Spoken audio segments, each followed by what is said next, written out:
to you. All right, what's the net of it? Well, the net of it is that you state categorically that U.S. forces didn't.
Hello, everybody. Today we have a very special guest, John Stryker Meyer. As you well, he's done probably, John, how many podcasts have you done over the years? That's my first question to you. I don't count. We've had a few, and then we've had things have rolled ever since Jocko's first podcast with Jocko back in June of 2019. I literally stopped counting. There's been quite a few, but thank you for asking. Yeah, I mean, I've been able to know you for probably 10 years. And first of all, I'd like to thank you for giving me the green light. I know that one day, probably 10 years ago, that you said, hey, can you call me? So when I called you, I was quite nervous about calling you, but after we had that talk, I felt better. And that between you and Lynn Black Jr., you've really given me the basis to do all these things, the podcasts and the books and the page. So firstly, thank you for doing that. And Pucker Factor. Of course, Pucker Factor. And, I mean, maybe that is something that you can tell the public. I mean, that terminology is SOG guys, and I'm sure combat guys, but especially from the interaction I've had with you. So for those that don't really understand what Pucker Factor means, could you give them, what was your greatest Pucker Factor out of all your time in SOG? Well, there were a few, but you always remember the first major one, which in my case was it was October 7th, 1968. And we had been inserted in a target like 2 days. Well, the day after Lynn Black had his mission with 9 versus 10,000, that was October 5th. October 6th, we inserted into a target, Echo 4, and we were on the ground, and we had trackers. We couldn't lose the trackers. They came fairly close to our rest overnight slot, where at dark, we set up our perimeter, and then in the morning we moved, and we moved all day until about 2 o'clock. And we had seen some enemy in the open. They saw us, but they didn't raise their weapons to shoot at us or anything. They were just smiling. And it was really weird. So I told our 1-0, Don Walton, and we immediately went up a hill and got on top of a little knoll. Around 2 o'clock, they hit us. And we were in a firefight until almost dark when a King Bee came in and pulled us out at last light. And we were down to our last magazine. So in answer to your question, the first Pucker Factor, major Pucker Factor, was October 7th, around 2 o'clock, 2:30, when they hit us. And thankfully, we were on a knoll. And so when they came out of the jungle coming uphill, they could only mass so many people at once. And so we hit them, we blew them back, and that went on for a couple of hours. And then at one point, Don Walton came over because we were not able to make contact. with any radio contact. I mean, because he said, declare a prairie fire emergency, let people know. If we can get some close air support, that'd be really nice. If we can get a helicopter ride home, that would be even better. So when he's talking to me, he said, look over there. Can you tell? And it was in the jungle, and it was beginning to and we had some cloud cover too. But I couldn't tell what he's pointing out. He goes, look what they're doing. And they were stacking up the dead bodies of the people that we had killed. And they were stacking them up so that they could get a position where somebody could climb on top of the dead bodies to shoot down at us. Wow. And that was, so the firefight, being involved in it, and during the firefight, at one point, we had one of the fronts in the side area where they came at us fairly hard. And at one point, they were coming out, we were blowing them back into the jungle. And Fook, our point man, had opened fire, and I thought he was shooting over my shoulder, the same direction I was, where the attack was coming from. And the next day, we did a team debrief like we always did after a mission. And at the end of it, we talked about the tactics and the lessons learned. I turned to my interpreter, said, ask Fook why he shot over my shoulder. And Fook turned to me and smiled and basically told Hap, tell that dumb son of a bitch that I wasn't shooting over his shoulder. There were NVA coming up the hill aiming to kill him. Wow. And I killed them before they killed you. So you owe me. And now, so that was that mission in answer to your question. So one thing that I really found quite amazing, and I think that the public should really be aware of this, is just how close that you guys were to the bad guy.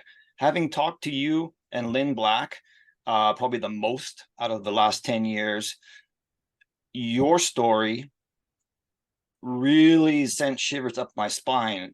And that was when it was pitch black and the NVA soldier was so close to you that you could hear the branches breaking. Like he was, I mean, can you tell us how close that he was, or how close in combat that you physically got to people?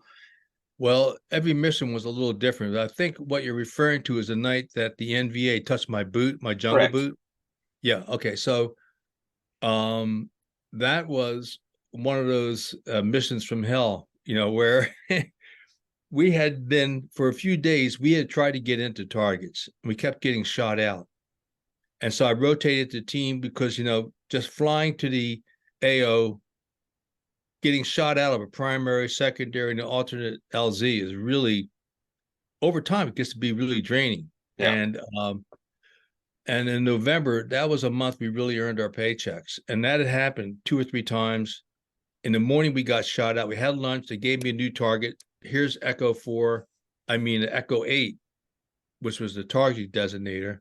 And I was a 1-0 then. And we went in, we got on the ground, and it was a slash and burn area where the Laotians, when they farm, they just burn all this area down after the crops, after they drain the soil nutrients. So we got into this area that was recovering from a slash and burn. I got the team online, and we pushed really hard up the hill. We didn't do the 10-minute 10 pause, came to a major trail after about an hour and a half, crossed it one at a time. It was a big trail. You could drive tanks down it. And the trail, we could see it on the ground, but if you flew over it in the air, you couldn't see it from the air because they always try to camouflage their trails as best as they could. But we all crossed it. We had an 8-man team. We set up an ambush. Sal, my Vietnamese counterpart, climbed the telephone pole, and he attached a wiretap. So we had a wiretap running. We had the ambush set up, and people were going up and down the trail. They didn't know we were there. It was a classic mission. We took some pictures of them walking down the trail. Sal had the wiretap going. He monitored it. And at some point, Covey came in for a combo check with Spider Parks, was the Covey rider that day.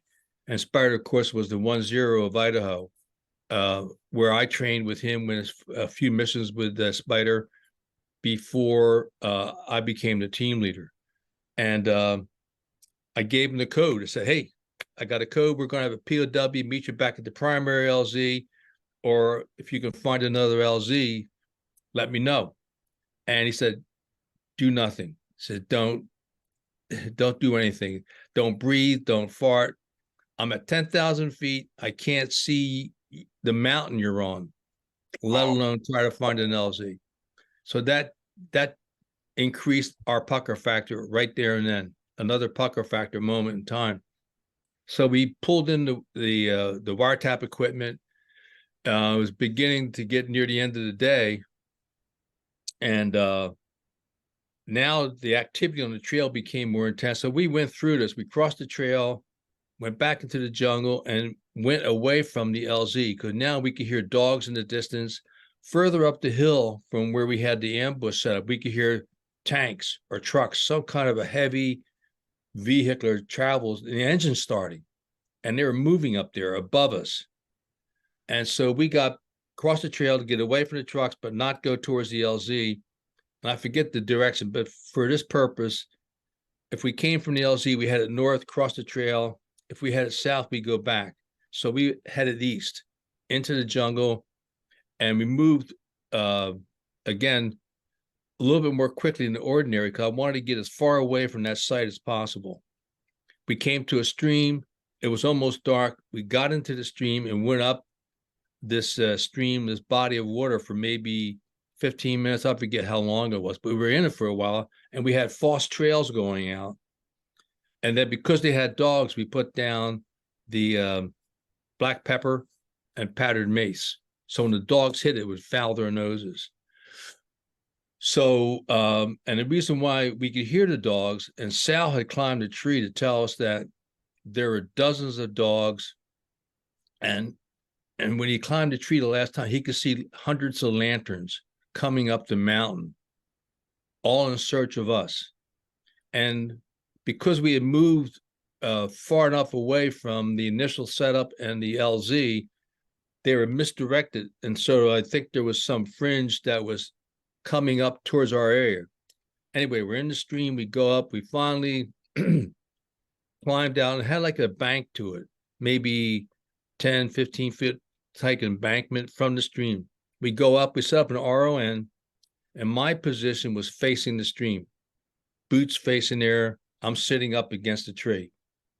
And so we were there for a few hours. There were, amongst other things, it was really freaky. They had lightning bugs that were the biggest, commonest lightning bugs I'd ever seen. Because when they ignited that little tail light, it seemed so bright. Right. And there was a few of them. And that went on for a while.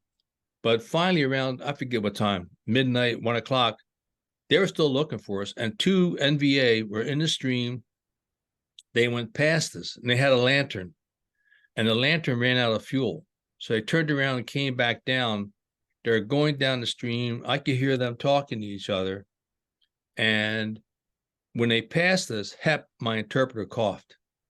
And that was when this NVA soldier turned around and started to climb up the mountain. But again, like you said, he only moved when the wind blew. Oh. And I could hear him.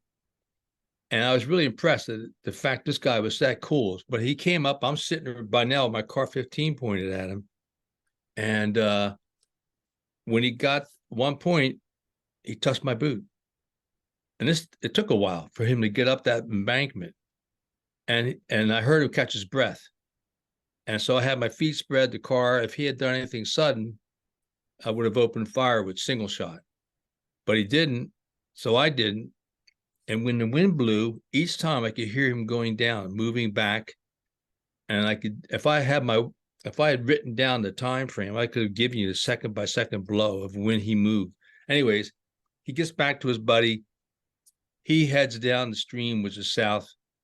And first light, we were up and out of there. And then we moved all day.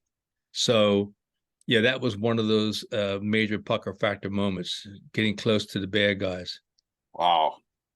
Now I'm going to ask you 3 questions, and I don't think I've heard them asked. And a lot of people who are, SOG, enthusiasts want to know about. What kind of watch did Tilt wear? Well, I had the we were issued Seiko watches, Right. just like this. Okay. Yeah. Yeah. Very nice. And so, and I recently, a friend of mine, It's kind of a close to friend, sort of like indeed, that. Sort of like that one. Sort of. sort of like that. Yeah. You're missing the date I and the know. day. Yeah. But anyways, yeah. So, and that watch was so bright, the luminous dial on it lit up at night, and I always wear it on my right wrist, and I wore a glove on top of it because Okay. at night it would shine. Right. And that way, we always had a commo check, and this way I could tell exactly when the commo check was going to be. And so, that was the watch, Seiko, self-winding, and and at that time, I'd never seen a watch with the date and the day. Right. It was really, I thought it was just so cool. Right. I like it better. And these guys were going out and spending money for Rolexes. I said, why are you buying a Rolex when you get a self-wind? So just for the viewers, that was a Seiko made watch. Seiko. You can buy them anywhere. Yes, Seiko, Seiko. There you go. Okay, question number 2. Did you carry like a combat knife? Oh, always. Yeah, we had to. Which one was that you? Well, in the beginning, I had issued a SOG knife that came out of S4. It was just standard the issue, right? The one that was designed by Ben Baker. Yeah. And so I carried that.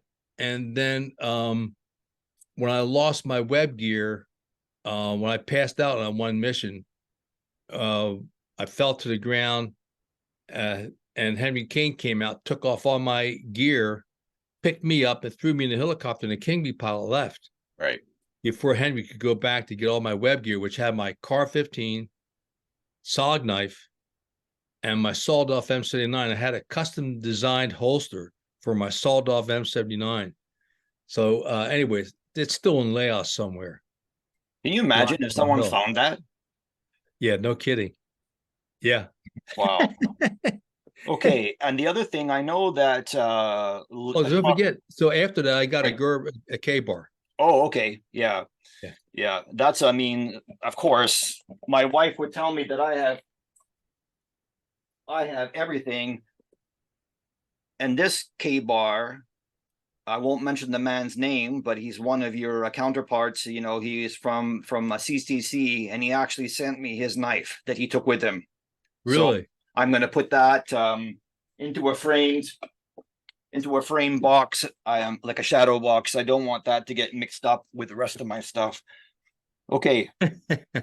The third question is sidearms. I know that Lynn Black did not like the 45 because his hands just didn't fit around the grip, and he said himself that he wouldn't be able to hit the the door on a barn with it. So he went to the Browning high power 13 in the clip, and that was his go-to thing. And of course, in Lynn's dark humor, 13 was good luck for him, like that kind of stuff, right? So did you carry a sidearm? No. I preferred the sawed-off M79. Okay. And so when we were moving, I always had a either buckshot, or later they came out with flechettes. So, and the reason why we did it was if we made contact, we were changing magazines, we needed extra firepower for that moment. Right. I could open fire with that while I changed magazine. But usually we change magazines fairly quick. That's what we practice for hours on end. So the only time we carried a 22 was a few times just for we took it with us in an event. We came across dogs, like the Frenchman came up against the dogs, and he curled back on the trail. When the dog came up, he killed the dog, and then he put down a toe popper so that when his handler came, the handler hit the toe popper. So they knew they were compromised.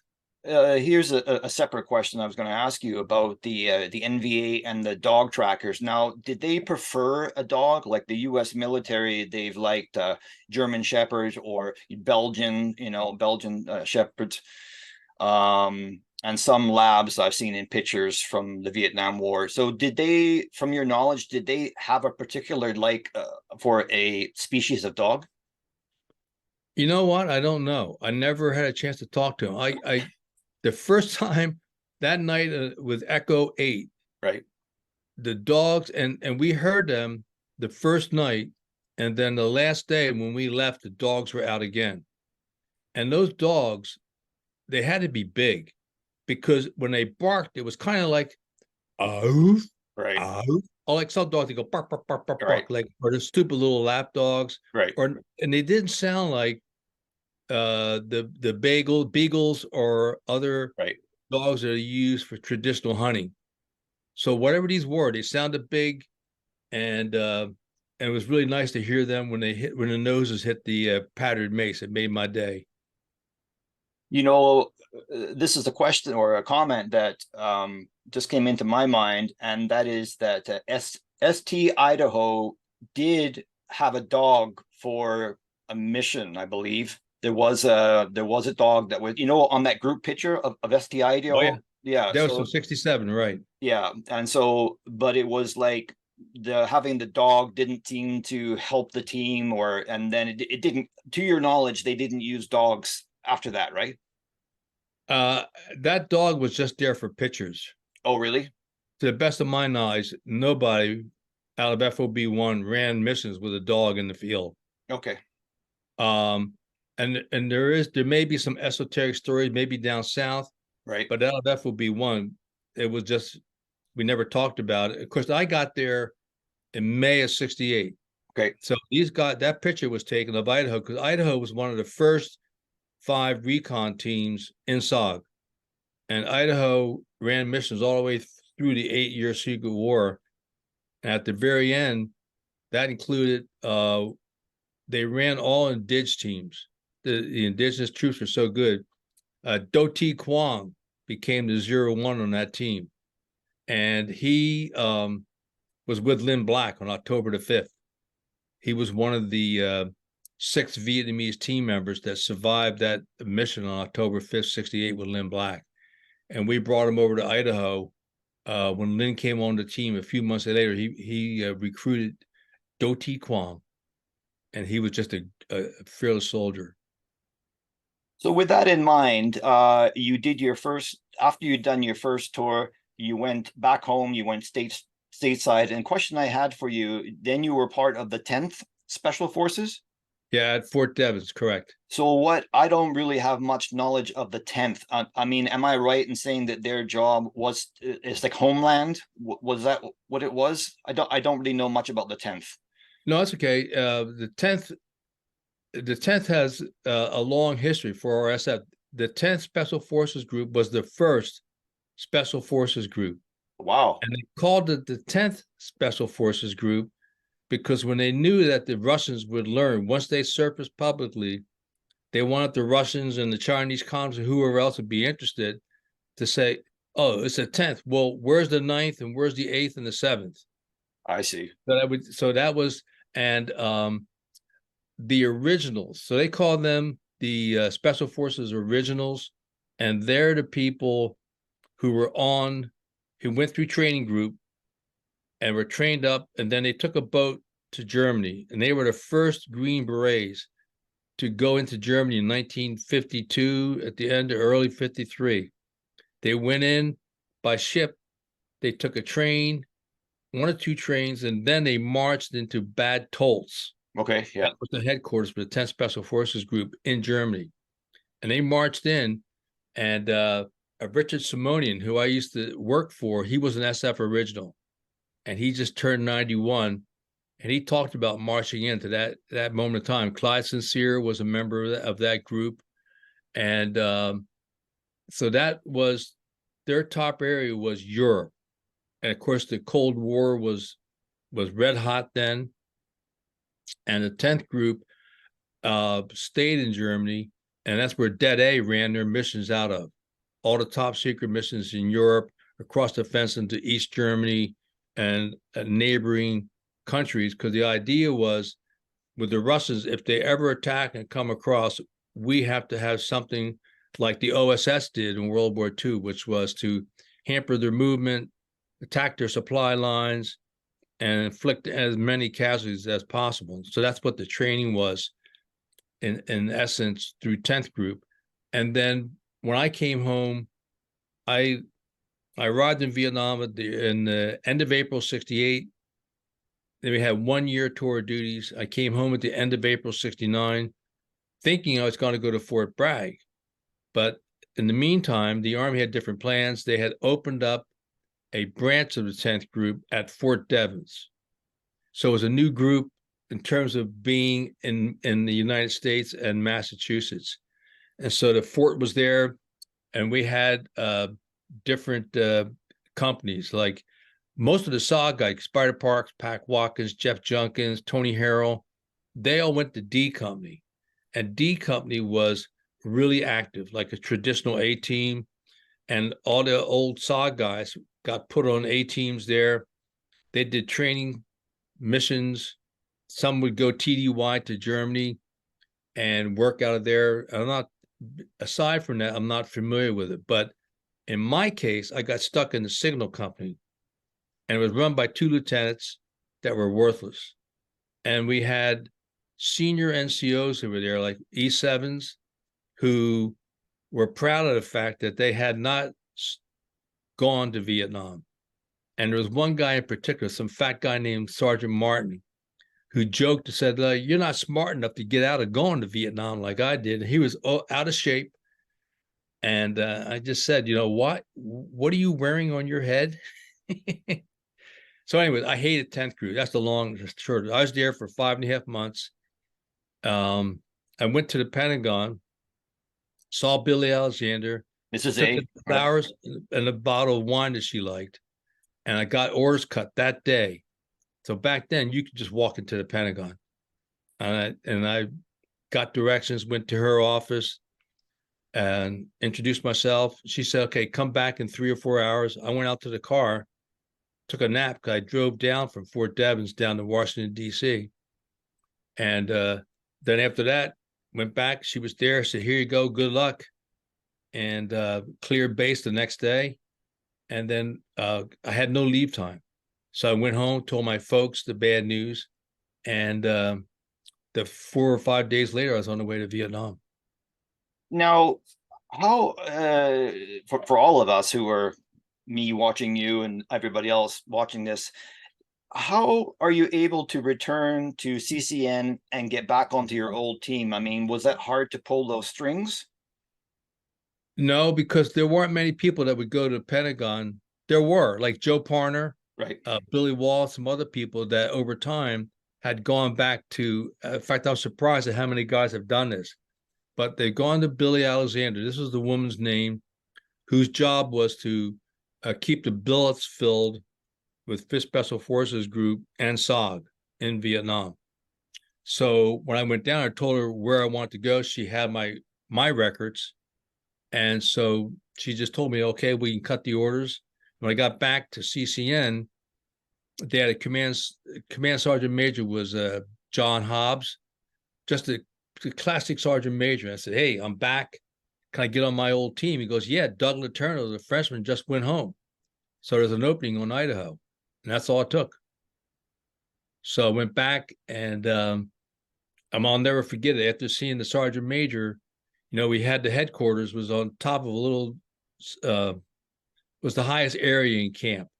And from there, we had the helicopter pad. So I'd come in, cleared with the sergeant major, walked down the hill, went to the hooch, and Lynn wasn't there. And so I went down to the range. I could hear weapons being fired. And of course, they were coming. By the time I get down to the range, those guys are walking back. And so I met Lynn and the team, and that was just really cool. It was a great moment I'll always cherish, seeing them. And of course, all the verbal hassle and insults began to flow quickly. So that was the first that Lynn knew that you were coming back. Correct. Right there and then. And so I find it interesting and also very cool that now you came back to a team that was your team. Now you already knew Lynn, of course, but now Lynn is your boss on the Oh team. yeah. And you said, you know, I'm not saying that you had an ego or anything, but you had to put that aside and realize that you trusted Lynn 100%, and that was it, right? And you were fine with that. Oh, clearly. I mean, I respected Lynn Black probably more than any of our guys because he served the first tour of duty with the 173rd Airborne. He went back and then he came into Special Forces, and he was really sharp. And if anything, he's probably a better 1-0 than me because he was just so in tune with the little people and just a smart guy who, no matter what problem you give him, he'll find it. He'll find solutions to it. And so I told him, hey, you know, I'm your 1-1. And besides, I've been out of country for 5.5 months. Right. At that point, and it was just like things were changing, and not to mention the bullshit that goes on with the administration at CCN. We had a couple of really bad officers that were there. We had to duck and dodge, and meanwhile try to get the job done. You know. Now, now the other question is, I'm sure you've answered this, is why the nickname of Tilt? Just pinballs. You ever played pinball machines? Oh yeah, yeah. When you play the pinball machines, you get pissed off and walk away. You lose. Right. When I lose, I get to shake the snail snot out of it, get to see my name in neon, and then I leave. Oh, okay, okay. When you tilt the pinball machine. I got it now. So fast forward, you've come home from Vietnam, you become a school bus driver, right? Yeah, in between going to classes at college, Yeah. right? And so then you're back to education. At what point did you want to write down your stories? And much like I have said to the other gentlemen that I've interviewed,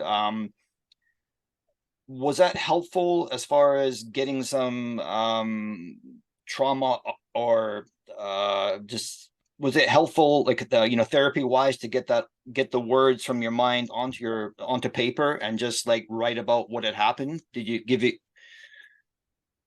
In my case, no. Okay. When I came back, it's like growing up, we watched the World War II movies, Right. and I had family members on my mother's side of the family that fought in World War I. Right. And they were farmers. They went to war. I had a cousin who was in the Air Force in the 50s and 60s, early 60s. He never went to Vietnam or anything, but they served, and when they were done, they came back and went to work. And that's what, like the old Revolutionary War, the soldiers that fought and came back, put their rifles down and picked up their plowshares and went to work. So I came back. Like I said, it took me 2 years to flunk out of college. So I had to get back. If I wanted to be a college student, I had to go back and make up some of the courses I flunked. So I got home in May of 68, attended summer classes, attended the classes that I flunked, began to make up. I was much more of a serious student then. And I got involved with the school newspaper and worked with the school newspaper for a majority of my time from the fall of 1970 until I graduated, or I got done taking classes in December of 1974. So at that point, I did one short little column in my school newspaper where I was the editor that ran, and it referred to that night on New Year's Day when we had that recon team wiped out with the Halls and McKibben. Halls and McKibben that got wiped out. And that was January 1st, 69. I'd done something on that. But again, I wrote it because I knew we still had the NDAs, the non-disclosure agreements that said we couldn't talk about it or write about it for 20 years. And so our newspaper did a couple of things, like when Saigon fell, in 1975, April, I was working at the local paper, the Trenton Times, and I did a small column there. And then at the 10th anniversary of the fall of Saigon, which was April 30th, 1985, the newspaper I worked at did a multi-part package on the Vietnam War. You know, they had the peace process, the protesters, and then I did a piece about being involved in the secret war and working with our little people. But even there, I didn't say too much. And so was it, how much longer between that and your first writing in the magazine, Soldier of Fortune, which you used a different name? Yeah, I had to use a pen name because I was working at the San Diego Union at the time.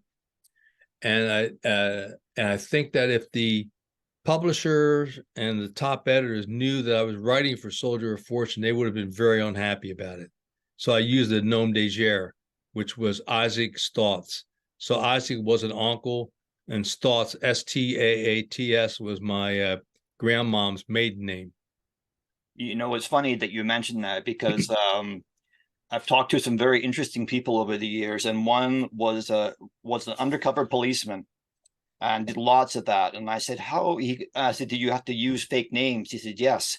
I said, well, how the heck do you, how are you able to keep those names in your head?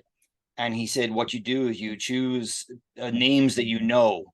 So like with you use two family members to make up one name. So in your brain, it's still familiar, but it's not completely out of your realm. So that was interesting to hear you say that.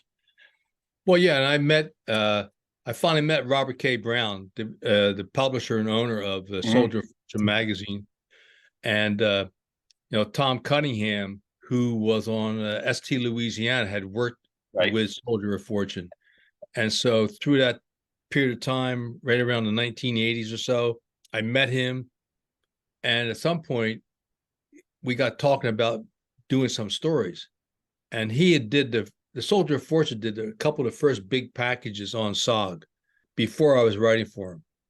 And when I saw that, I said, hey, man, you want more? He goes, sure. So we worked out the nom de guerre, worked out a fee for the articles, and let it rip. That's pretty cool. Oh, you hear me tell it was fun. I mean, even today, I run into guys, some SF men that have served and they're out of the service now. And they say, oh, yeah, I remember 80s. I read the Soldier of Fortune magazine when I was a kid. I said, I want to be a Green Beret, just like Isaac Stotz. Oh, wow. That's cool. That's cool. Oh, yeah. So now during your days at CCN, you had a friend, John Walton, the medic, and so as far as downtime and trying to relax, I know that you and Lynn, I guess many of you played, Liar's Dice. Correct. Were there other games that you guys played just to try and de-stress? Well, we played poker a lot. I mean, poker was a very serious game, at which John was the master poker player. Because the first night I played poker with John, he was in a game. I lost $100, but John and I had become friends. And after that game, we sat up and talked about poker that night, different hands for 3 or 4 hours. And subsequently, after that, he gave me a lot of golden rules about poker. And from that point on, I never lost a lot of money ever again. There was some nights when you just have a bad night, okay? But at the end of the month, I won more than I lost, thanks to John, his wisdom at poker. And of course, Spider Parks would always have a couple of words of advice. So most nights there'd be a poker game if we were all on base, and whoever was not in the field or not in training, we played poker. Sometimes they have 2 or 3 tables with guys playing poker, and they also had some very serious couple of the card games. And during the day, during monsoon season, sometimes we wound up playing just regular board games, Now, I'm not sure if it was you told me that there was one poker game where a gentleman won a lot of money and he said something like, I'm not going to be around to spend it. He had a bad vibe about it. Was that Art Bader from New Jersey. Yeah. And so can you just tell us a little bit? I mean, he was one of the first people. Anyway, can you just tell us a little bit about that? Yeah, we had a poker game. Again, it was November, and it was near the end of the month, and it was about 4 or 5 days before Thanksgiving. And I had received orders to take RT Idaho south to FOB 6. So this is my last night at FOB 1. We played poker in the mess hall because they had a show or something going on in the clubhouse. But we played poker, and Art won a lot of money. No matter what he touched, he won. So, and more than once, I mean, Art was, we called him the old man because he was like 34. And we teased him about being the old man. And then he kept talking about this. We said, what the hell are you talking about? He goes, I'm winning the money, but I know I'm never going to live to see it. And we razzed him, but we couldn't shake him out of it. So I went down to FOB 6. That's where we had our Thanksgiving Day mission a few days after getting down there. And then we ran another mission. We got pulled out for political reasons. And then the third time, we got inserted, had a perfect insertion. In the morning, we're going to get a POW off of this highway. And after we broke out of our RON, we were told to get back to base ASAP. So the mission ended at the orders of the company commander. They pulled us back. And the reason why they pulled us, it was probably December 1st or 2nd. And they said that November 30th, we lost a King Bee doing an eldest son mission into Laos, and that the King Bee went down with 7 SF troops on him. One was Art Bader, and Richard Fitz. Richard had taken some of my money during a couple of poker games, and his son is now does stuff to remember his dad, because he only has a picture of him and his dad when he's like 1.5, 2 years old, and that was the last time he saw his dad. So that was that mission. And that's where Art went down. He was from South Jersey. So that really hit home. Now, did any of you guys carry any kind of good luck charms? I know that quite often that I had read, and from you guys, that if the indige put their necklace into their mouth, it meant that shit was going to happen, right? Everybody had their own, yes. And some of the guys had their own, most of our Vietnamese had the Buddha, but several on our team were Catholic, but they still had the Buddha. Right. And back up Buddha. Yeah. You're right. So I never quite, and we didn't talk about it. I mean, if that makes you comfortable in the field, that's fine. So I didn't have anything other than we had a special fatigue jacket that I had tailor-made, that had traditionally had 2 pockets here and 2 pockets lower down. You wore it outside your pants. And so I had 2 pockets sewed in, one on each side and then one on each arm. And we did that so to carry more stuff, like the mirror, the morphine, syrettes, compass, things like that. I didn't want to lose. And so I always wore that, and I wore basically the same cravat. Okay. For headgear, the green right. Triangular bandage. And that's what I wear. That was my, hey, it's worked the last time. Let's keep this string going. You didn't get shot up too bad. Now, did you wash it? Because I know like some hockey guys, if they're playing in the playoff, they don't clean their clothes, right? I washed the fatigue jacket, but didn't wash the cravat. So one interesting thing that I'd like to know is how did Hep and Cowboy get to the U.S.? How did that? I mean, a lot of the men that were left in Vietnam, who were Vietnamese or Indige, they had to go to re-education camps. And I was surprised that they didn't kill them all, but they said, no, we're going to put you in this camp. You've been brainwashed by the Americans. Now we're going to re-brainwash you to our ways. So lots of them spent 3 or 4 years or more in these re-education camps. So how did those 2 gentlemen make it back here? Well, in Hep's case, on April 30th, 1975, his dad, he was down in Saigon now, and his dad arranged for him and his wife and their child. I think they had one kid at the time. to get to the airport. And Hep got there. There was a C-130, and the C-130s have a large tailgate on the back that comes down to the ground so they could drive trucks in there or people can walk into the aircraft.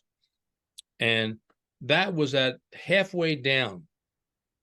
And the airplane started to move, and Hep was behind it. He threw his child up to somebody who caught it. Then he pushed his wife up, and when he was pushing her over the edge, he fell down. And when he got up, he got alongside of, he's running now because the aircraft is running, is moving to take off.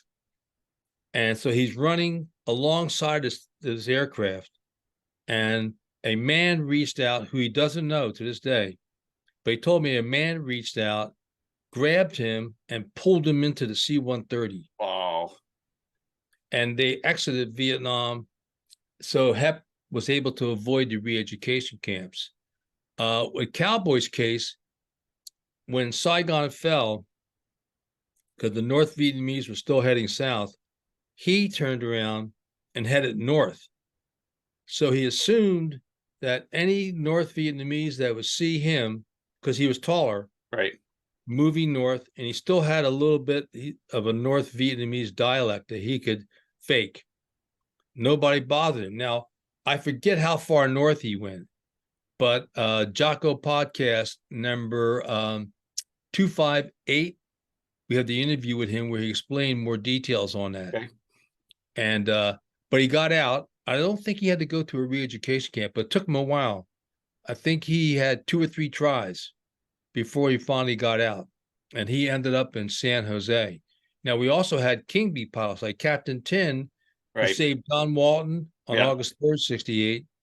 He saved our team on October 7th, hovered for 10 minutes, had 48 bullet holes in his King Bee, waiting for us to get the team on board. Now, he was in for 13 and a half years. Wow. And when he finally got out, he went to North Dakota, where he got a job in a factory in North Dakota. And he had to have all of his old teeth were just so rotten, he had to go through and get dentures made. And then Captain Tuong, another King Bee pilot, he was in a re-education camp for over 5 years. So those are the 2 I know firsthand. And just god-awful experiences. Yeah, that's wild. So behind you, you have the POW and MIA flag there, which is very well known. And I think that for a lot of the viewers who don't know a lot about SOG, I'd like to tell them that there are still many of the SOG men who never came home, and they've never been found. I know that's a big passion of yours to keep getting these sites, because they know where some of them could be roughly, right? And I know it's a big thing for you to keep that going and never to forget those men, right? Absolutely. Because today, as we're speaking, which would be November 25th or 26th, 1 month from Christmas, 2023, there are 1,586 Americans who are still listed as missing in action from the Vietnam War, all of Southeast Asia. So that would include Vietnam, North Vietnam, Laos, Cambodia. There's a couple of aviators that landed in China, and maybe a few from Thailand. So out of that number, there are 50 Green Berets today that are still missing in action from the Secret War, because the Secret War went on for 8 years, from 64 to 72. And the Special Operations Association, in conjunction with some knowledgeable people, have documented at least 83 aviators from Air Force, Army, and Marine Corps who've all died and are amongst the MIAs. They died supporting our teams on the ground. Now, I know that one man that was really he was the main guy of that, the POW, or sorry, MIA unaccounted for was Mike Taylor, and sadly we have lost Mike Taylor a few years ago to cancer. But what I wanted to share is, I didn't realize this, is that the soil content in Vietnam has a lot of acid in it. And people need to understand that when these excavators go there, a lot of what was left, either in the actual physical shape of the body or a plane, it's gone, right, John? I mean, they're looking for teeth and smaller bone fragments. Well, yeah, it's the most acidic soil in the world, we're told. And that adds to the challenge. And on top of that, jungles grow. So where I was in 68, or where Idaho got wiped out in May of 1968, we lost Glenn Lane and Robert Owen. Since then, wherever they are, the jungle gains height. And Jim Shorten Jones has firsthand knowledge of that, because he went back on his own first, and then he went back with DPAA one time at a site that he could attest to, trying to get through the soil to where the level was when he ran his mission for a bright light in 1970. And the soil is so acidic that it's working against us there additionally. It even will eat its way through bones, so just leaving teeth. And again, I can't get an answer from any of the chemists as to how long the bones will survive the acidic soil. But that's one of the challenges. Yeah. And of course, when Idaho's got wiped out, we don't know how they got wiped out, if they were captured or if they were buried, because sometimes depending on what unit SOG teams came up against, sometimes the enemy would bury them. Sometimes they would bury them after they took anything from their bodies that they wanted, any hand grenades, bullets, wallets, whatever. And then they would bury them somewhere else, or they take them to a common grave. Others, because speaking of Mike Taylor, in 2018, he was the chairman of the SOA, the Special Operations Association, and the SFA, POW. It's a joint POW MIA committee. And he went back with the National League of POW MIA Families, which was the group that sanctioned and had this flag made and reproduced. They didn't copyright it because they wanted people in our country to continue to use it freely without fear of copyright infringement. And so Mike went back with the National League of POW MIA Families, and it was a joint trip. Mike represented us. Spider Park was supposed to go, but he had a fall and couldn't go. So in 2018, Mike went, and he met with the NVA SOG hunter killer teams. And by 1970, there were 2 battalions in Laos alone that trained to do nothing except hunt SOG.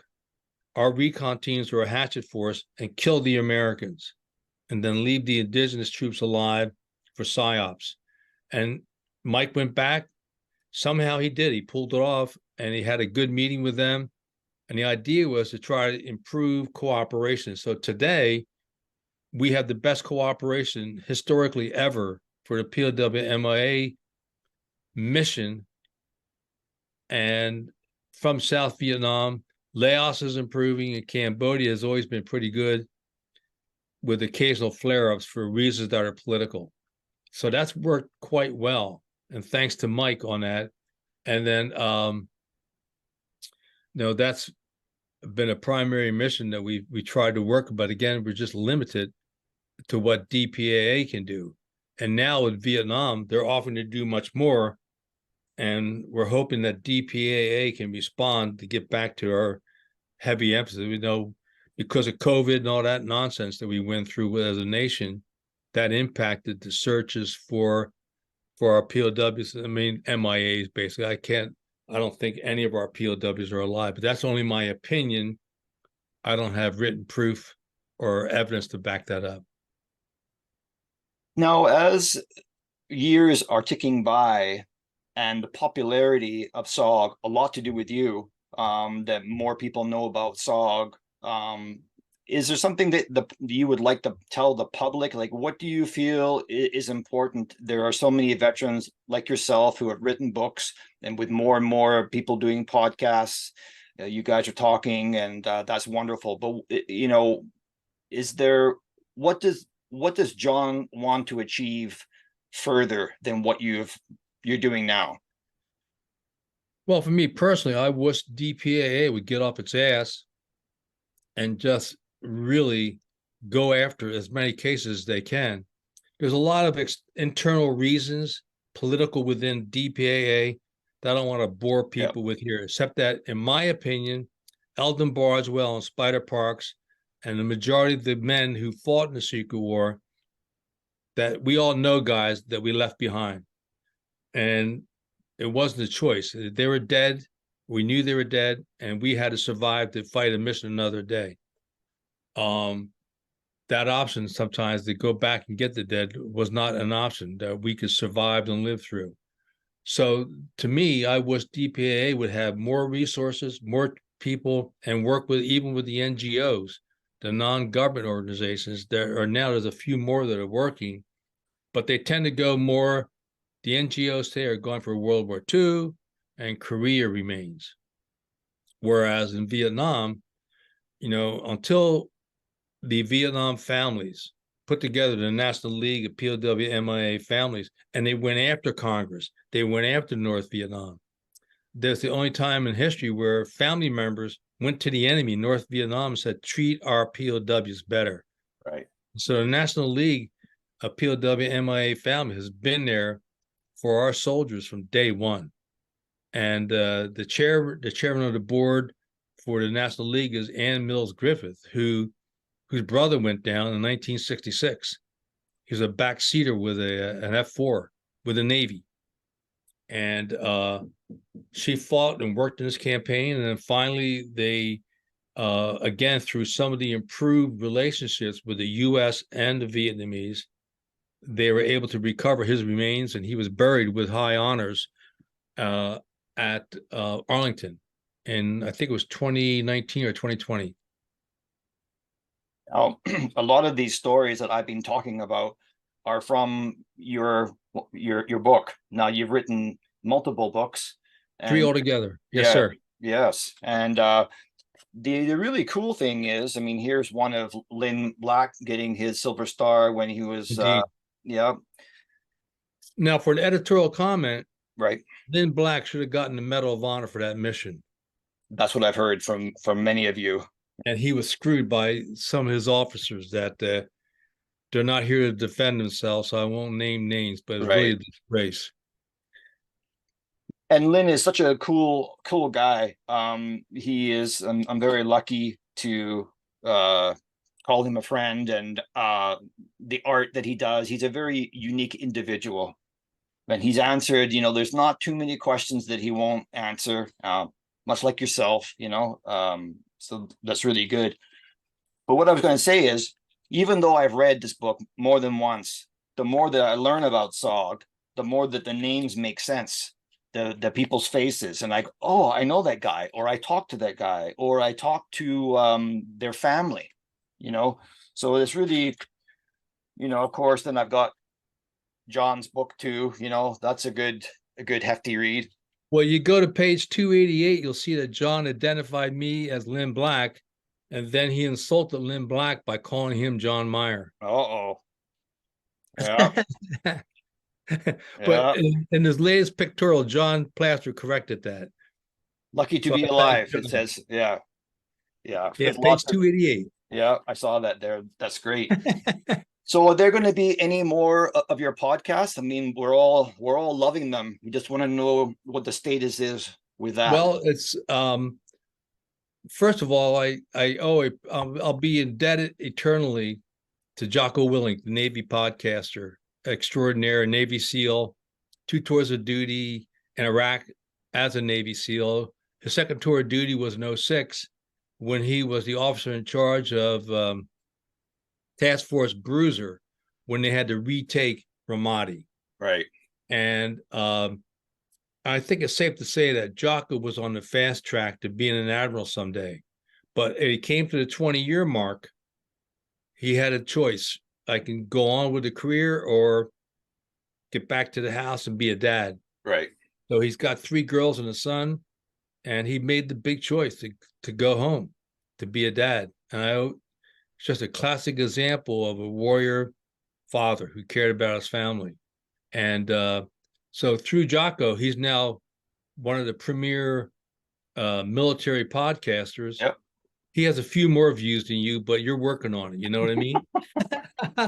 But Jocko did an interview with me, and that was 4 years ago. And ever since then, it's just my world has really changed dramatically. And I owe him a lot, thanks to those podcasts, getting the history down. He's like you, he's very conscientious about getting the facts straight. And he's interviewed Dick Thompson. Right. Mm-hmm. And in fact, he's got 4 interviews now with Dick. Wow. Oh yeah. So it's really, so that's all helps us to get our story out. And also through those podcasts and yours and others, hopefully get to audiences that we never would have reached otherwise through traditional book sales in the old days.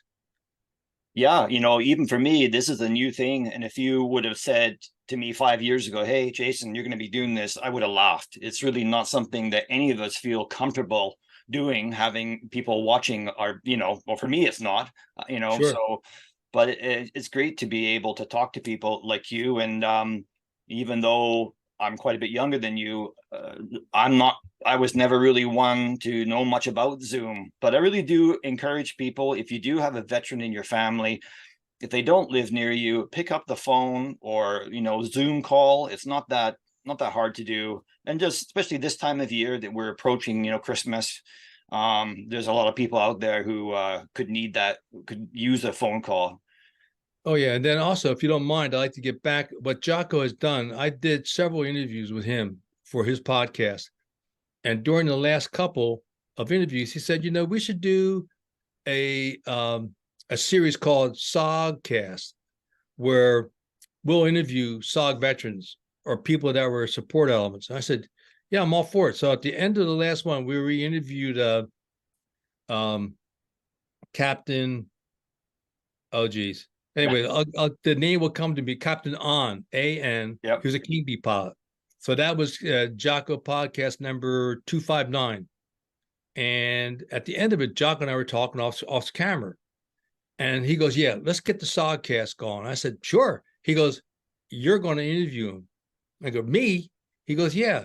I said, well, Jocko said, with your skill, your talent, and your money, we can go places. Well, he put his money where his mouth was. And that's what started. He sent the cameras, microphones to my place this is where I sit when I do my SOGcast from my study. Yes, sir. So I'm in the chair, just like different, instead of me interviewing, right, I'm being interviewed. And I thank you for that option. And he sent all the equipment out. So since then, we've had 45 interviews. Wow. They're in the can. Jocko and his staff, not Jocko, but his staff post the audio versions first. So we have 39 posted now on Spotify and Apple. So if you go in SOGcast, bing, the first one will pop up. And the first one was George Sternberg, and he's over 235,000 views now. That's incredible. I know. I this whole, like you and I are learning about this as we go forward. And so, like I said, I'll be indebted to Jocko. He's paid for everything. He pays for the flights for people to fly here, for the hotel room and meals. He covers it all. He's been a man of his word. He's done more for me and others to get our SOG stories out than anybody in the Army.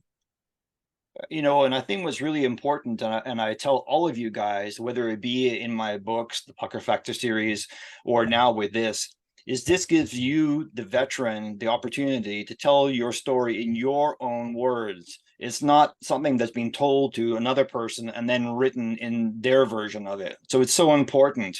Yes, 50 years later plus, maybe, memories have changed a bit, but in essence, most of the story is on point, the dates, where you were, who you were with.